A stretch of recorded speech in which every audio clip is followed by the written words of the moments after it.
یہ جو بخشش کے پروانے ہیں اب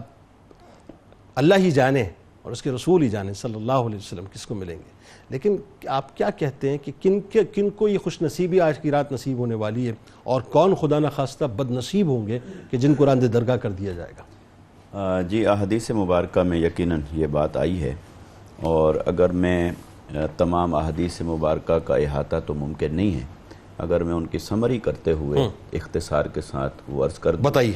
کہ جن لوگوں کے لیے اللہ رب العزت نے اس رات بھی اپنی رحمت کے دروازے بند کرنے کا اعلان فرمایا ہے، سب سے پہلا اس میں نام آتا ہے کہ اگر کوئی شرک کے اندر مبتلا ہے، مشرکین، بت پرست یا شرک خفی جو اس امت کے لیے بھی ہے، ریاکاری ہے، تو کسی نوعیت کے شرک میں اگر کوئی مبتلا ہے تو اس کی بخشش اور مغفرت نہیں ہوتی۔ اس کا معنی یہ نہیں کہ اس کی کبھی بھی نہیں ہو سکتی، معنی یہ ہے کہ اگر وہ اسی شرک کی حالت پر قائم رہے تو تب اس کی بخشش اور مغفرت نہیں ہوگی، اور اگر وہ شرک سے توبہ کرتا ہے، رجوع کرتا ہے، پلٹ آتا ہے تو اس کے لیے بھی بخشش اور مغفرت کا راستہ موجود ہے۔ اسی طرح کسی شرعی وجہ اور عذر کے بغیر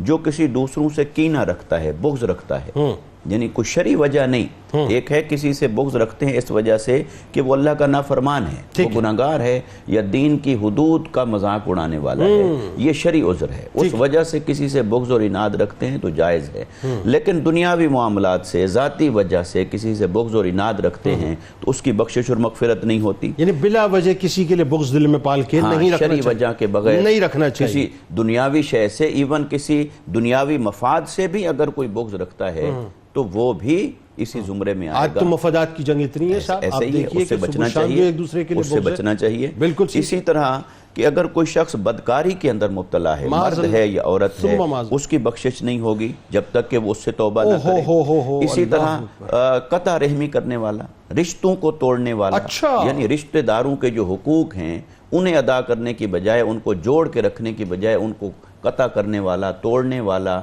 تو ان کی بخشش اور مغفرت نہیں ہوگی جب تک کہ وہ اپنے اس گناہ سے توبہ نہ کر لے، اس عمل سے یعنی کوئی اگر اس وقت اپنے ماں باپ سے روٹھا ہوا ہے، بہن بھائیوں سے روٹھا ہوا ہے، بھائی رشتہ داروں میں ہوتے ہیں، مطلب دوستوں میں، بھائی میں نے فلاں سے بولنا نہیں ہے، ناراض ہو گئے، جنازے تک حرام کر دیتے ہیں، جی سال ہو گیا، 2 سال 5 سال ہو گئے، بول نہیں رہے، تو اگر اس طرح کی جو رشتہ داروں کو قطع کرنے کا عمل ہے، اگر کوئی شخص اس میں مبتلا ہے تو آقا علیہ السلام نے فرمایا وہ محروم رہے گا۔ یعنی میں آپ کی بات وضاحت اس لیے میں کرتا ہوا جا رہا ہوں کہ کوئی اگر کسی کے دل میں کینہ ہے، بغض ہے، یا کوئی کسی سے قطع رحمی کیا ہوا اور آج بڑا بہترین سے نیا شلوار قمیص پہننے کے بعد، عطر لگانے کے بعد، ٹوپی پہننے کے بعد مسجد جائے، یا کوئی خاتون گھر میں اہتمام کریں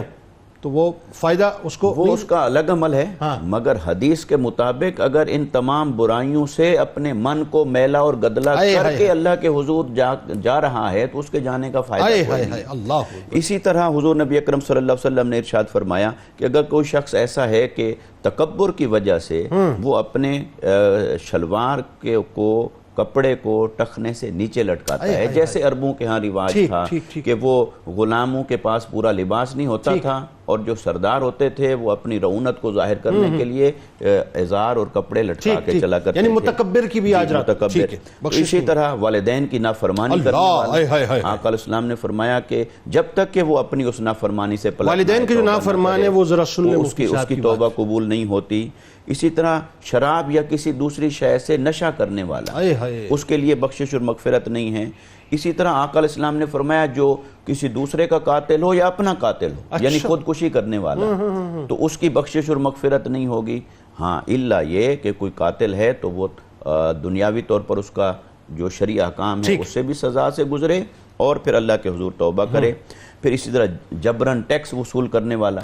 جسے بھتہ کہہ سکتے ہیں، کہ بھتہ وصول کرنے والا جبرن لوگوں کے مال پر، ایسے جادوگر اور ہاتھ کی لکیروں سے غیب کا حال احوال پوچھنے والا، پامسٹ وغیرہ یا بتانے والے یا پوچھنے والے، ٹھیک ہے، الا یہ کہ اس علم کو اگر صرف ایک اندازے کے درجے پر رکھتا ہے تو حرج نہیں، لیکن اگر اس پر بیلیو کر لیتا ہے تو پھر وہ گناہ کے زردے میں آتا ہے۔ ایسے ستاروں سے فال نکالنے والا، ایسے گانا بجانے والے، ان کے بارے میں بھی حضور نبی اکرم صلی اللہ علیہ وسلم نے ارشاد فرمایا، ایسے جو شخص